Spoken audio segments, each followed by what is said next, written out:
오늘의 설교를 시작하기에 앞서서 여러분들에게 한 가지 조사를 해보면 좋을 것 같습니다. 여러분들 요즘 스트레스를 전혀 받지 않고 있다라고 하시는 분 한번 손 들어봐 주시겠어요? 그러면 스트레스가 요새 좀 심하다, 요새 좀 스트레스를 많이 받고 있다 하는 분도 한번 손 들어봐 주시겠어요? 네, 엄청난 네, 손과 발까지 든 친구가 있었습니다.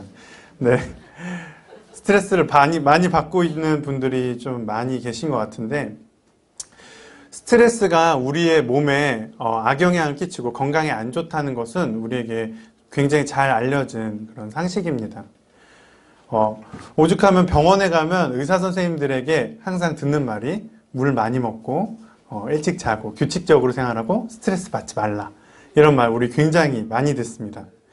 근데 최근 이런 우리들의 그런 상식을 깨부수는 어떤 연구 결과가 나와서 제가 한번 여러분들에게 나눠보고 싶습니다. 스탠퍼드 대학교의 심리학 박사이자 교수인 켈리 맥고니걸이라는 박사님이 흥미로운 연구를 하셨는데요. 미국의 8년 동안 미국의 3만 명의 사람을 추적 연구했는데 스트레스 지수에 대해서 이렇게 연구를 한 결과였습니다. 그 연구의 시작은 제가 아까 전에 처음 했던 질문과 동일한 질문으로 시작합니다. 요즘 스트레스를 얼마나 받으시냐? 그렇게 물어보고 그 두 번째 질문으로 스트레스가 몸에 악영향을 끼친다고, 해롭다고 생각하는지를 연달아서 물어봤습니다.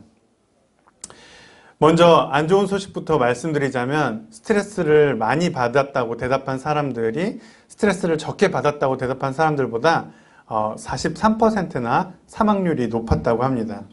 네.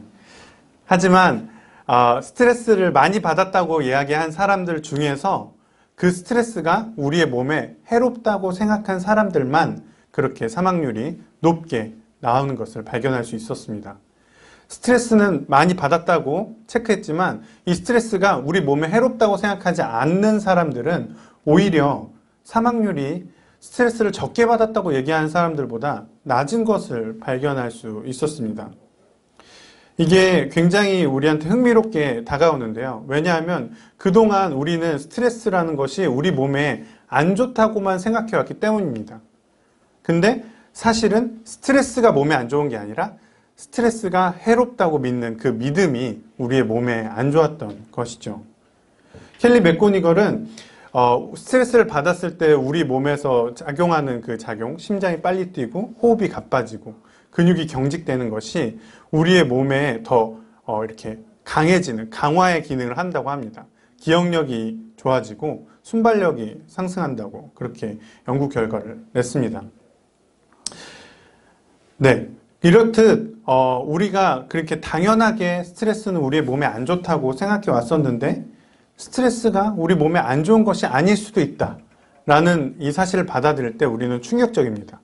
우리가 너무나도 익숙하고 당연하게 생각해왔던 것이 반전되기 때문입니다. 역사 속에서 우리는 그러한 경험들을 몇 번씩 해왔습니다. 천동설을 믿고 있다가 지동설을 이렇게 믿게 되는 그런 상황도 그런 것 중에 하나라고 할 수 있습니다. 이렇듯 이런 충격에, 우리가 너무나도 당연하게 생각했던 것이 반전되는 충격에 빠지는 것은 우리만이 아닌 것 같습니다. 오늘 본문에서 살펴볼 제자들 역시 이와 같지 않을까 하는 생각을 해봅니다. 해당 본문은 여러 설교들을 이렇게 설교들에서 많이 사용되었습니다. 아마 오늘의 본문이 향유 여인인 것을 여러분들이 보시고 드디어 하전도사가 우리 교회에도 헌금을 독려하는 설교를 하려나 보다, 이렇게 생각하셨을지도 모릅니다. 네, 이제 슬슬 할 때가 됐죠. 네, 그동안 많은 설교들은 이 본문을 예수님을 향한 헌신에 집중해서 바라보았습니다. 자기들밖에 알지 못하는 제자들은 그 향유를 부은 여인의 그 행동을 낭비로 여겼지만, 사실은 그 여인이 예수 그리스도를 영적인 눈으로 바라봐서 이 자신의 그런 행동들을 할 수 있었다는 식으로 접근을 했습니다. 물론 이런 설교들의 접근 역시 맞는 해석이지만, 저는 오늘 한번 제자들의 시선으로 이 본문을 읽으면서 우리의 모습을 한번 조명해 보았으면 합니다. 한번 예를 들어 보겠습니다. 어떤 스승이 한 명 있습니다. 그 스승은 인권운동을 굉장히 열심히 한 사람이었고, 약자들을 위해서, 약자들을 돌보고, 난민들에게 위로가 되어주고, 의료 봉사를 다니면서 정말 이 세상에 소외된 사람들에게 친구가 되어주는 스승이었습니다. 또한 이 사람은 하나님 나라의 가르침을 가르치는 아주 지혜로운 사람이었고, 때로는 돈과 권력의 노예가 된 그런 종교 지도자들이나 그런 권력자들을 향해서 아주 따가운 일침을 놓는 사람이기도 했습니다. 그 스승의 가르침을 받고자 하는 사람들은 굉장히 많았습니다. 여러분들도 그들 중에 하나였다고 한번 생각해 봅시다. 근데 어느 날 이 스승에게 어떤 사람이 식사를 대접한다는 것입니다. 근데 그 식사의 가격이 한 끼에 3천만 원짜리의 식사였습니다. 여러분들은 모두 그 스승이 그 식사를 대접한 사람을 혼내기를 기대하고 있었습니다. 근데 스승은 혼내지 않았습니다. 그 식사를 아주 기쁘게 드셨다고 합니다. 여러분들, 만약에 여러분들이 이런 상황에 있다면 어떤 감정을 느끼셨을 것 같습니까? 아마 스승한테 실망하고 화가 났을 것 같습니다. 그렇게 안 봤는데 그 사람 아주 속물적이더라. 아주 내로남불이더라. 자기가 하면은 괜찮고 남들이 하면은 안 되는 거냐. 막 이러면서 흉을 보고 좀 실망했을지도 모르겠습니다. 오늘 우리가 읽은 본문에서 예수님의 제자들이 느낀 감정도 이와 비슷한 감정이 아니었을까 생각해 봅니다. 그렇다면 본문은 우리에게 어떤 이야기를 하고 있는지 한번 본문으로 깊게 들어가 보도록 하겠습니다. 본문의 배경과 맥락, 본문에서 사용된 전체 단어들을 한번 살펴보겠습니다. 향유를 붓는 여인이 등장하는 본문은 그 사복음서 전체에 다 나옵니다. 하지만 누가복음에서 나온 향유여인 그 본문과 마태, 마가, 요한에서 나온 향유여인 본문이 서로 다른 두 사건이었다는 것이 다수의 학자들의 분석입니다.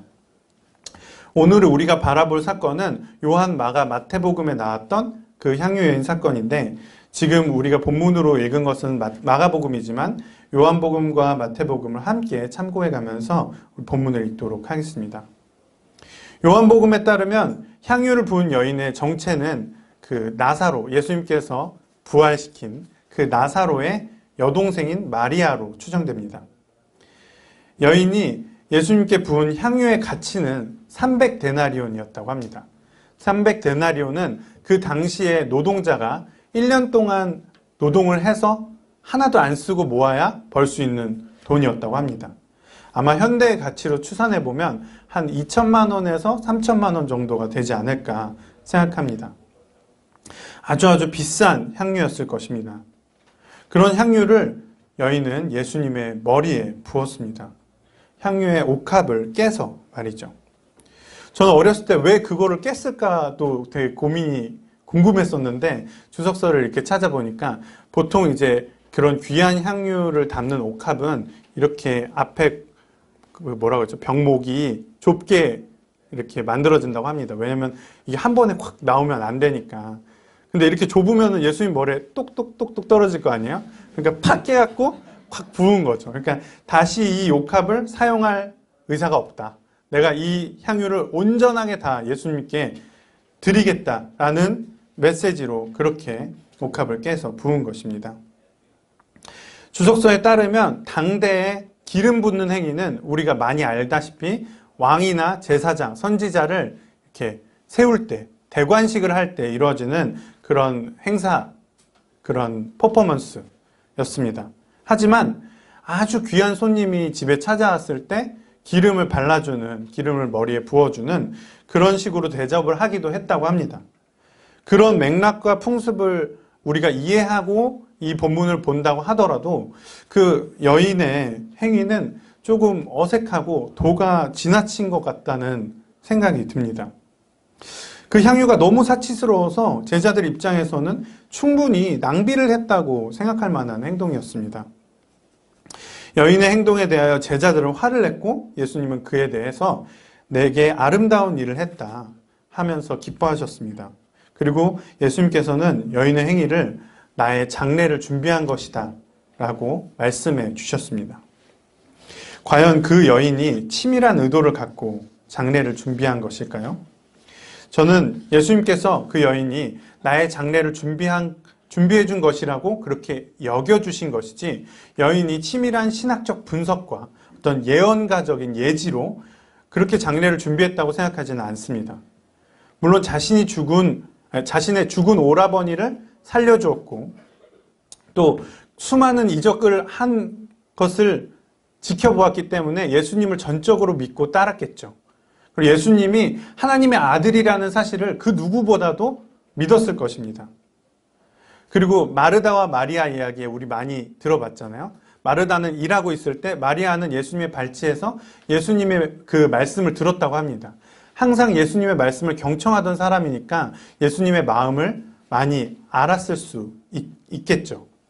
하지만 당대의 사회 맥락을 살펴보면 여인이 과연 그런 구약의 모든 예언의 메시지, 그런 선지자의 메시지를 다 알고 있었을까? 다 공부했을까? 그래서 분석해서 예수님을 메시아로서, 우리의 구주로서 인지한 걸까? 저는 그렇게 보지는 않고 있습니다. 네. 요한복음 19장 40절에 보면은 예수님께서 돌아가신 후에 향품 처리를, 장례의식을 하는 장면이 나옵니다. 그렇다면 예수님께서 돌아가시고 나서 향유를 못 바르실까봐 자기가 미리 해줬다는 것도 좀 아닌 것 같습니다. 그렇다면 마리아는 왜 그런 행동을 했을까요? 그 여인의 명확한 의도나 계획에 대해서 우리는 확실하게 알 수 없습니다. 다만 그녀가 예수님을 너무나 사랑했다는 사실은 우리가 본문을 통해서도 마리아의 행동을 통해서도 예측해 볼 수 있습니다. 한번 여인의 입장에서 생각해 보겠습니다. 너무나 사랑하는 나의 스승, 너무나 사랑하는 나의 은인인 예수님께서 이제 곧 고난을 당하신다고 그렇게 말씀하십니다. 고난을 당하시고 죽임을 당하실 것이라고 이야기를 하십니다. 아마 마리아는 너무나 슬프고 가슴이 아팠을 것 같습니다. 자신이 정말 사랑하는 사람이 곧 이 세상을 떠난다고 하니, 내가 영영 그 사람을 만날 수 없다고 하니 너무나도 속상했을 것입니다. 그래서 아마 마리아는 자기가 할 수 있는 최고의, 최상의 대접을 해야겠다고 생각하지 않았을까요? 왕이신 예수님, 하나님의 아들이신 그 예수님을 자기가 갖고 있는 가장 귀한 물건으로 섬겨야 된다고 생각하지 않았을까요? 그런 그 여인을 예수님께서 이 여자가 나의 장례를 준비한 것이다 라고 여겨주신 것입니다. 제자들의 눈에는 그런 여인의 사랑이 어리석어 보이고 낭비로 보였습니다. 하지만 과연 제자들의 그런 마음이 옳은 것이었을까요? 저는 오늘의 본문을 전형적이지 않은 시각으로 한번 살펴보았습니다. 하지만 오늘의 본문을 통해서 제가 읽어낸 그 메시지는 사실 아주 전형적입니다. 첫째, 믿음을 가져야 합니다. 오늘의 본문에서는 몇몇 사람들이 이 여인을 정죄했다고 이야기 나오지만 마태복음에서는 제자들이 정죄했다고 나오고 요한복음에서는 가룟 유다가 정죄했다고 나옵니다. 여러 주석서는 가룟 유다가 먼저 그 얘기를 꺼냈을 수 있지만 제자들이 모두 그 이야기에 동의해서 정죄했다라고 그렇게 분석하고 있는데요. 제자들의 눈에는 그런 여인의 행동이 굉장히 틀린 행동으로 여겨졌을 것입니다. 옳지 않고 어리석고 낭비하는 행동으로 느껴졌을 것입니다. 자신들이 경험한 예수 그리스도라면 그 여인을 꾸짖을 거라고 그렇게 생각했을 것입니다.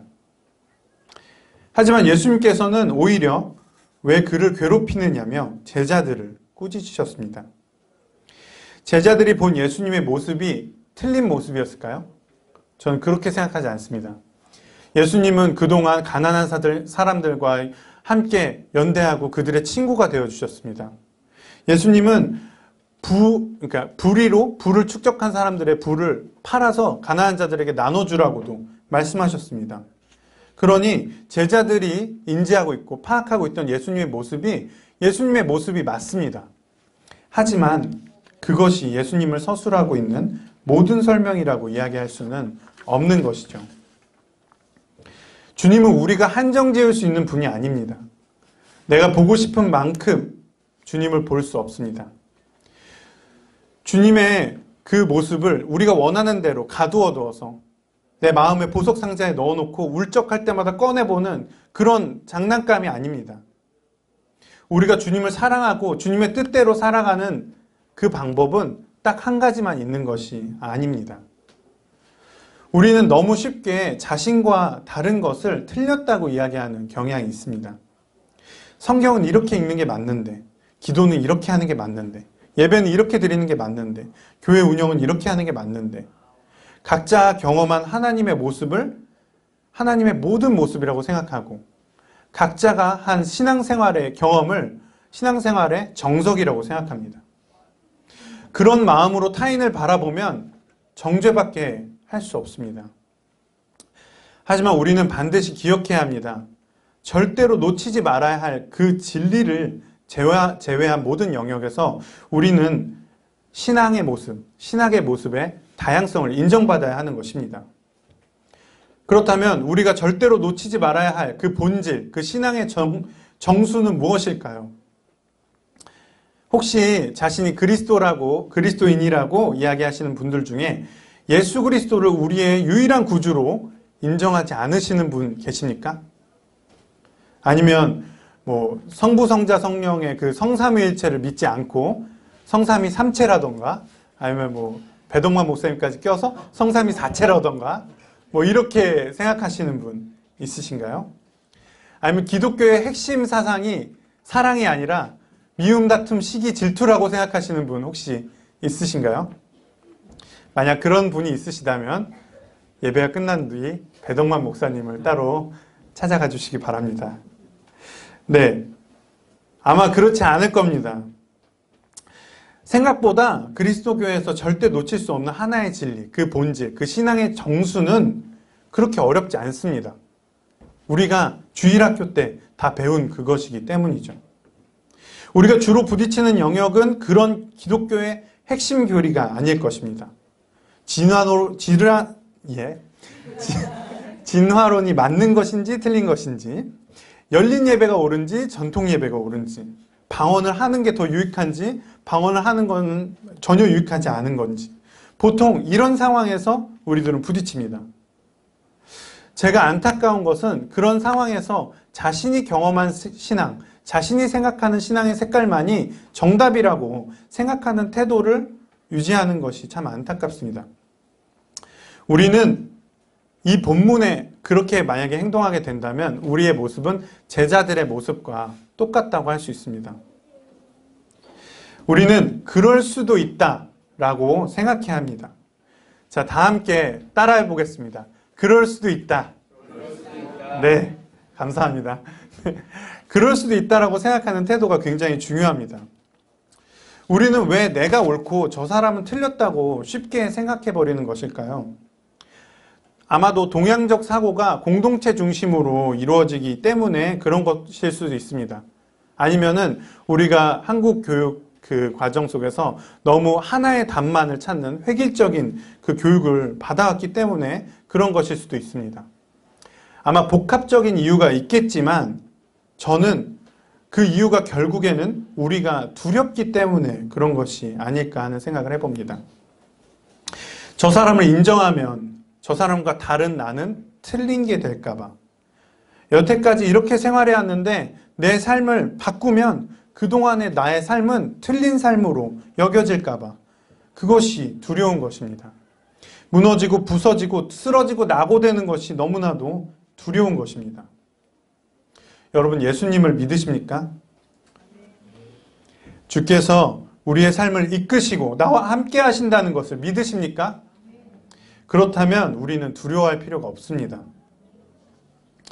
어렸을 때 친구들이 이렇게 싸울 때 보면은, 아이들이 싸우는 걸 보면은 꼭 자기 형이 몇 살인지 얘기하는 걸 우리 볼 수 있습니다. 야, 너 우리 형 중2야? 그럼 막 중2면 엄청 센 건데 우리 형 고3이거든? 이러면 막 깨갱하고 그러는 모습을 볼 수 있습니다. 왜 자기의 형의 나이를 이야기하는 걸까요? 그 싸움에서 아무 상관이 없는데. 아마도 네가 나를 해코지하면 우리 형이 혼내줄 거야. 우리 형은 이렇게 큰 사람이야. 라는 걸 어필하기 위해서일 것입니다. 누군가가 나를 해쳤을 때 형이 혼내줄 거라는 강한 믿음이 있는 아이는 아마도 두려워하지 않을 것입니다. 새로운 친구가 집에 놀러 가자 그래도 그 친구의 집을 쉽게 놀러 갈 수 있는 것이죠. 만약 그 친구가 날 때리면 우리 형을 부르면 되니까. 저는 하나님을 향한 믿음도 이와 같다고 생각합니다. 우리들은 자꾸만 새 친구랑은 어울리지 않으려고 합니다. 상처받기 전에 먼저 방어하고, 미움받기 전에 먼저 숨고, 공격받기 전에 먼저 가시를 세웁니다. 여러분, 얼룩말에 얼룩무늬가 왜 있는지 아십니까? 얼룩말이 이렇게 한데 뭉쳐 있으면 맹수가 보기에 큰 하나의 동물로 보인다고 합니다. 그래서 얼룩말들은 절대로 무리를 벗어나지 않으려고 하는 것이죠. 무리를 벗어나는 순간 얼룩말은 하나의 개체로 보이기 때문에 맹수의 그 표적이 되는 것입니다.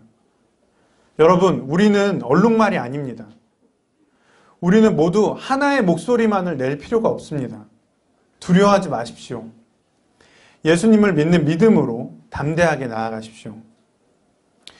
우리가 다른 것을 인정하지 못하고 다른 것을 두려워하는 마음을 계속 품고만 있다면 우리는 이 변화되는 세상 속에서 계속 도태될 것입니다. 이 세상을 한번 보십시오. 얼마나 많은 것들이 빠르게 변화되어 갑니까? 한번 과거를 돌아보면 실감할 수 있을 것입니다. 제가 초등학교 때까지만 해도 카세트 테이프로 노래를 듣고 비디오 방에서 비디오를 빌려서 영화를 봤습니다. 중고등학교 때까지만 해도 플로피 디스크를 사용했는데 요즘 애들은 플로피 디스크가 뭔지 모른다고 하더라고요. 그리고 처음 고등학교 때 128메가짜리 그 mp3로 노래를 들을 때 그 광활한 그 용량에 정말 너무 세상에 곡이 20개나 들어가 이러면서 막 너무 신기했던 그 경험이 생각납니다. 그게 불과 15년 전입니다.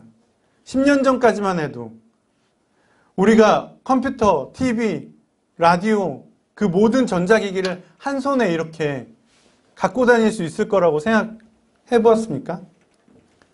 지금 이미 하늘을 나는 자동차가 나왔고 전기자동차, 자율주행차, 딥러닝 AI가 나왔습니다.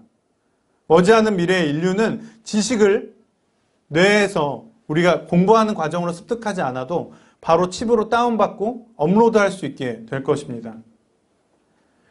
아마 많은 미래학자들은 우리의 수명이 500년으로 늘 수 있을 것이라고 이야기합니다. 그리고 더 미래가 되면 우리는 가상 공간에서 살고 육체의 삶을 포기하는 영생의 삶을 선택하게 될지도 모릅니다. 이렇게 미래가 빠르게 바뀌어가고 있는 이 세상에서 이미 우리의 예상과 우리의 인식을 아득하게 벗어난 이 세상 속에서 우리는 세상에 어떤 대답을 주고 있습니까? 지금부터 다름에 귀를 기울이지 않는다면 이 범람하는 사상과 가치와 기술 속에서 우리는 그저 도태될 뿐입니다. 우리가 이 교회가 크리스찬이 이 세상에 할 수 있는 마지막 일은 아마도 정죄밖에 없을 것입니다. 많은 사람들이 이것 때문에 교회가 망한다, 저것 때문에 교회가 망한다 라고 이야기합니다. 하지만 여러분, 그것들 때문에 교회가 망하지 않습니다. 우리의 거룩한 공교회는 그렇게 쉽게 무너지지 않습니다. 두려워하지 마십시오. 예수님을 믿으십시오. 둘째, 우리는 소망을 가져야 합니다. 우리는 때로는 너무 쉽게 실망하고 너무 쉽게 좌절합니다. 본문을 한 번 더 보도록 하겠습니다. 오늘 본문의 사건을 통해서 제자들은 모두 예수 그리스도에게 조금씩 실망을 한 것 같습니다. 아마도 그 중에 가룟 유다가 제일 실망을 했던 것 같은데요.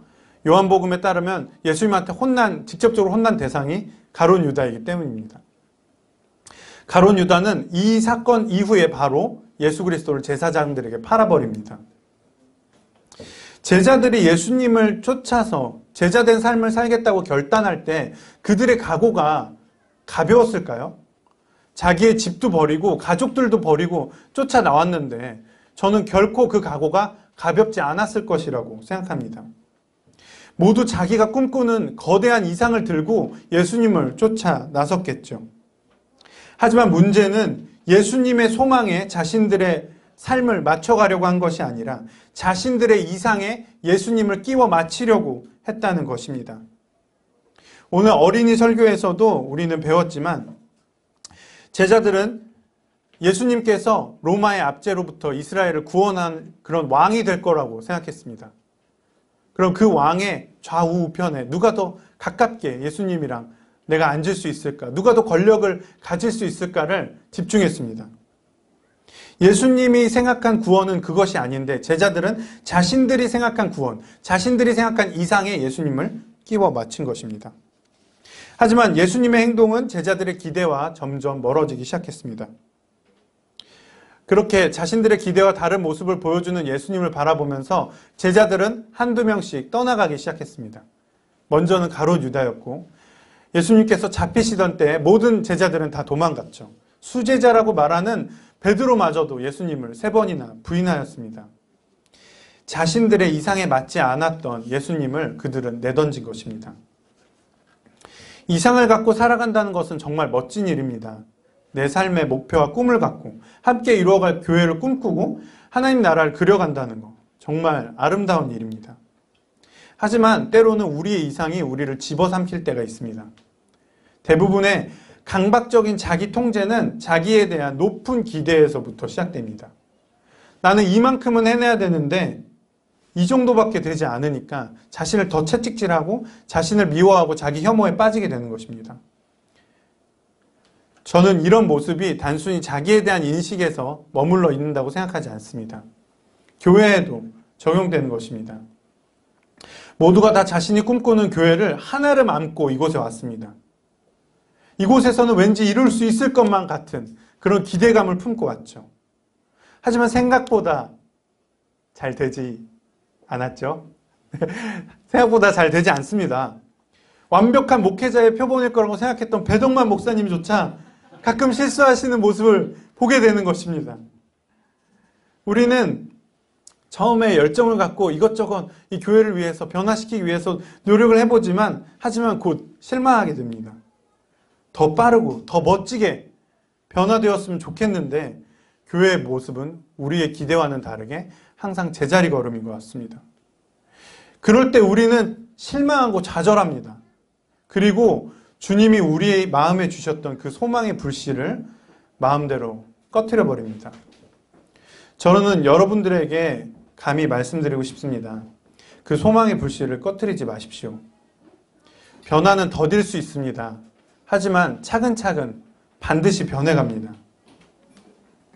얼마 전에 기석 형제가 밴드에 공유해준 글이기도 했는데요.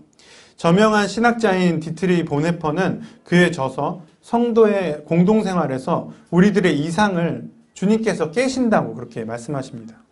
제가 한번 읽겠습니다. 기독교 공동체 속으로 함께 가지고 들어온 인간적인 이상은 참된 공동체를 방해하므로 반드시 깨져야 하며 그럴 때 비로소 참된 공동체가 살아날 수 있습니다. 기독교 공동체의 꿈을 기독교 공동체 자체보다 더 사랑하는 사람은 그 자신이 아무리 정직하고 진실하며 헌신적인 사람이라 해도 결국 모든 기독교 공동체의 파괴자가 되고 맙니다.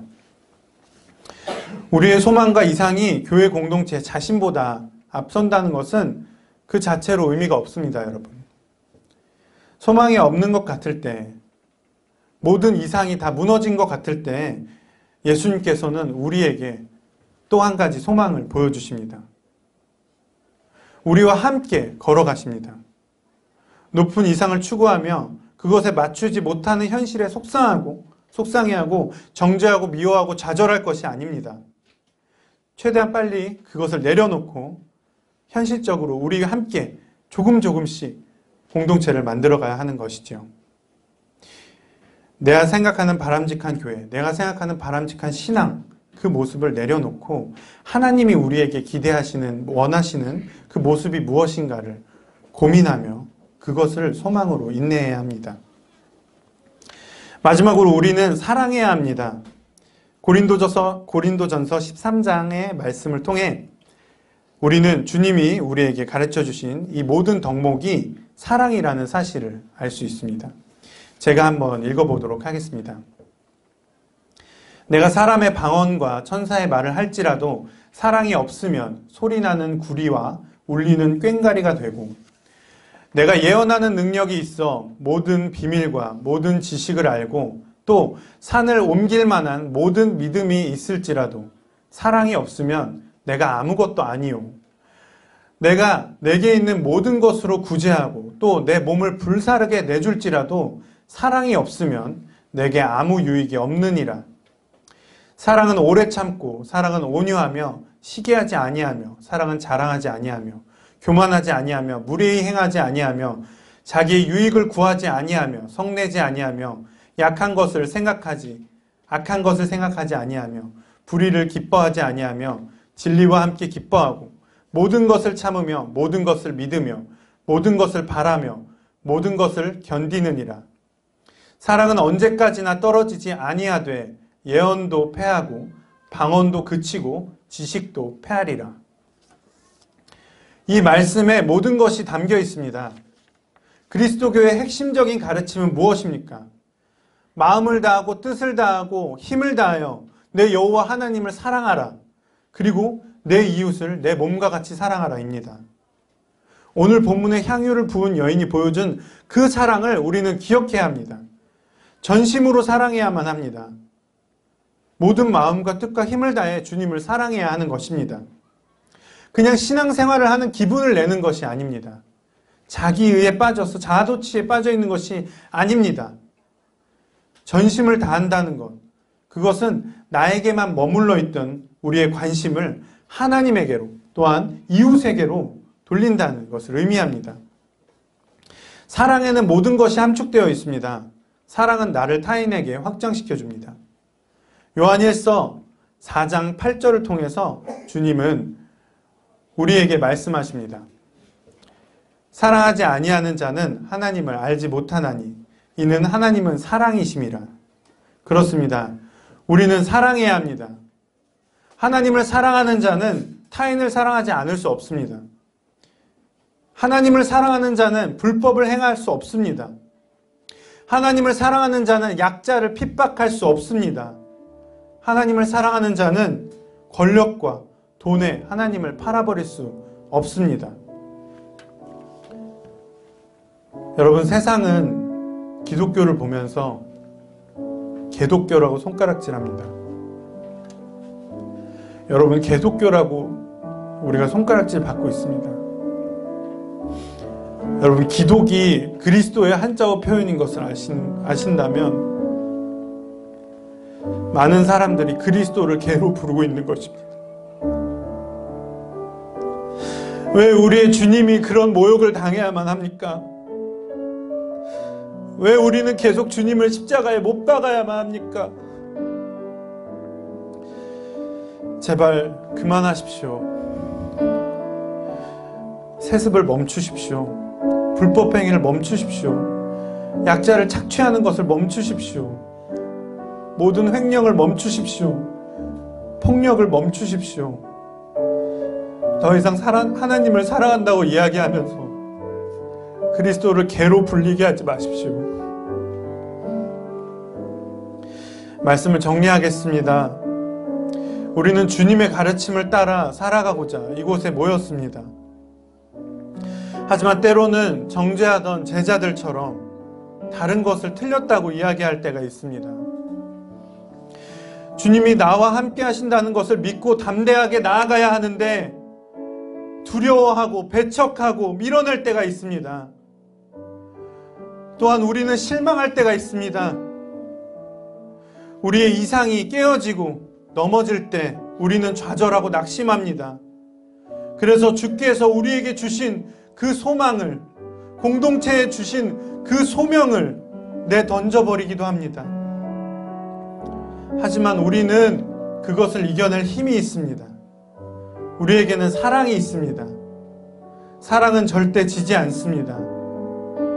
주를 향한 믿음으로 타인을 배척하지 않을 수 있게 됩니다. 주께서 주신 소망으로 우리는 이상이 실현되지 않더라도 좌절하지 않을 수 있게 되는 것입니다. 또한 이 모든 것들이 주를 향한 사랑, 이웃을 향한 사랑으로 우리 안에 가득 찰 수 있습니다.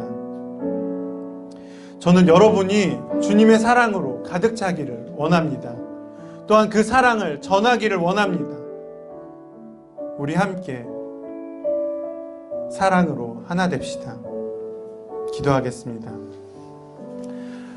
우리 함께 이 시간 통성으로 기도하며 나아갈 텐데, 이 땅에 지금 수많은 사람들이 기독교를 비난하고 손가락질하고 있습니다. 이 땅에서 우리는 어떻게 행동해야 합니까? 범람하는 지식과 범람하는 사상과 그 가치들 속에서 우리는 무엇을 붙잡아야 합니까? 이 시간 우리 주께서 우리에게 주신 그 믿음과 그 소망과 그 사랑을 붙들고 이 세상으로 나아가길 원합니다. 세상을 변화시키고 교회를 변화시키고 이 한국 땅을 변화시키고 우리 자신을 변화시키고 그리스도의 이름을 사람들이 기뻐하며 찬양하게 하길 원합니다. 이 시간 그런 세상이 오게 해달라고, 하나님의 나라가 확장되게 해달라고 우리 함께 동성으로 기도하며 나아가겠습니다. 하나님 아버지, 주님, 주 아버지, 세상 사람들이 우리를 욕하고 있습니다. 주 아버지, 우리를 개독교라고 이야기하고 있습니다. 하지만 주님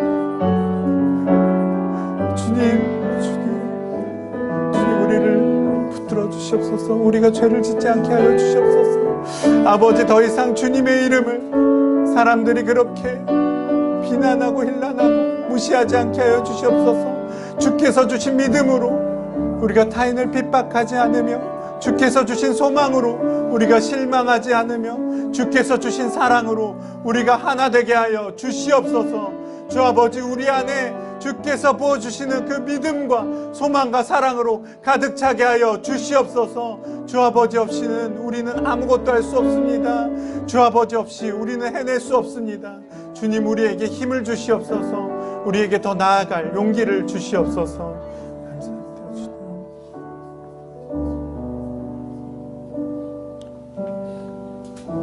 감사합니다, 주님. 하나님 아버지 감사합니다. 주님, 우리가 오늘 살펴본 말씀에서 배운 것 같이 주님을 향한 믿음으로 타인의 다름을 인정할 수 있게 하여 주시옵소서. 또한 주님을 향한 소망으로 우리가 공동체에 대해서 또한 우리의 삶에 대해서 좌절하지 않게 하여 주시옵소서. 또한 주님께서 주신 사랑으로 우리가 그 사랑을 실현하고 이 땅에 주의 나라를 회복하게 하여 주시옵소서. 감사합니다. 예수님 이름으로 기도드렸습니다. 아멘.